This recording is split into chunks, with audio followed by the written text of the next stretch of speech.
গুঁড়া দুধ কড়াইয়ে ঝাল করে নেওয়ার পর যে গোলাপ জামুন মিষ্টিটা তৈরি করা হয় সেটা কিন্তু হয় একবারে সফট, পারফেক্ট এবং নো ফেল।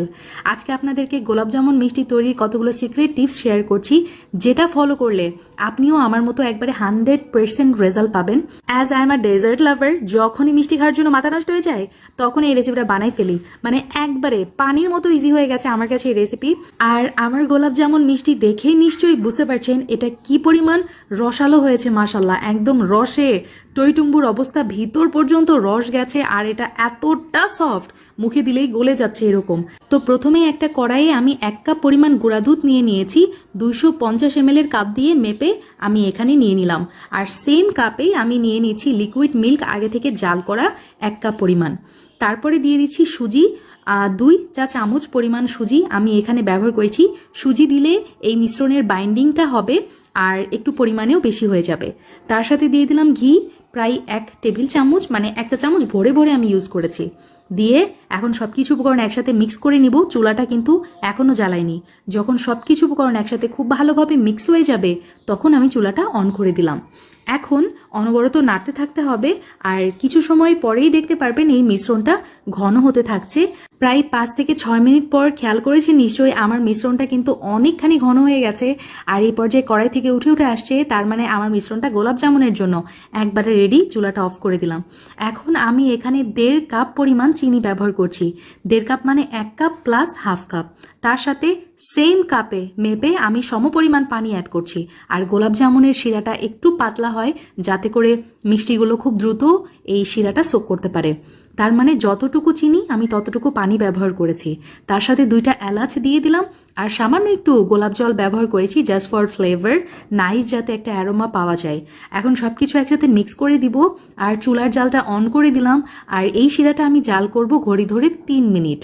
ব্যাস হয়ে গেছে, চুলাটা অফ করে দিব। আর এইদিকে গোলাপ জামুনের মিশ্রণটা কিন্তু আমার অনেকখানি ঠান্ডা হয়ে গেছে আর আমি এখন যেটা করব, হাত দিয়ে এই মিশ্রণটা কিছু সময় মথে নিব। মথে নিলে দেখতে পারবেন যে আমার হাতের সাথে স্টিকি হয়ে আছে, হাতের সাথে লেগে লেগে যাচ্ছে। তো এই পর্যায়ে আমি অ্যাড করে দিচ্ছি 3 টেবিল চামচ ময়দা। এই পরিমাণগুলো অবশ্যই মাথায় রাখবেন, এগুলো কিন্তু পারফেক্ট মেজারমেন্ট। এই ময়দাটা ইউজ করলে মিষ্টির বাইন্ডিংটা ভালো হবে। তার সাথে দিয়ে দিচ্ছি হাফ চা চামচ পরিমাণ বেকিং পাউডার। বেকিং পাউডারের ওপর সামান্য একটু পানি দিয়ে নিলাম যাতে বেকিং পাউডারটা অ্যাক্টিভ হয়। এখন সবকিছু উপকরণ একত্রে মিক্স করে নিব আর এই বেকিং পাউডারটা কিন্তু গোলাপ জামুন মিষ্টিটা ফুলাতে হেল্প করবে। তো সবকিছু উপকরণ একসাথে খুব ভালোভাবে মেখে নেওয়া হয়ে গেছে। দেখতে পাচ্ছেন আমার কিন্তু পারফেক্ট গোলাপ জামুনের ডো একবারে রেডি। হাতের মধ্যে সামান্য একটু তেল মাখিয়ে নিয়েছি আর একটু চামচেও আমি তেল মাখিয়ে নিলাম আর এই চামচের আকারেই আমি গোলাপ জামুন মিষ্টিটা বানিয়ে নিচ্ছি। তবে আপনারা চাইলে এর থেকে ছোট কিংবা বড় করে বানিয়ে নিতে পারেন, এটা সম্পূর্ণই আপনাদের উপর ডিপেন্ড করবে। আমার কাজটা একটু দ্রুত হওয়ার জন্য আমি একসাথে 2টা বানিয়ে নিয়েছিলাম, তবে একটা করেও আপনারা বানিয়ে নিতে পারেন। তো এভাবে আমি সবগুলো মিষ্টি বানিয়ে নিব আর আমার মিষ্টিটা প্রায় 30 থেকে 32টার মতো মিষ্টি হয়েছে। তো আলহামদুলিল্লাহ হয়ে গেছে। আমি চুলাতে চলে যাচ্ছি।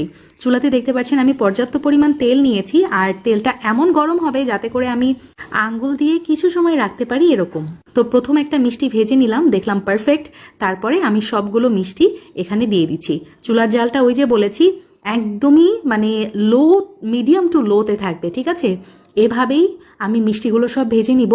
আর একটা ব্যাচ মিষ্টি ভেজে নিতে আমার সময় লেগেছে প্রায় 15 মিনিটের মতো। আপনাদেরও এমনই লাগতে পারে। তো আমার হয়ে গেছে, আমি মিষ্টিগুলো উঠিয়ে নিচ্ছি। আর সরাসরি যেটা করব, গরম মিষ্টি গরম শিরাতে দিয়ে দিতে হবে। কিন্তু এই জিনিসটা অবশ্যই মাথায় রাখবেন, it's a very important tips.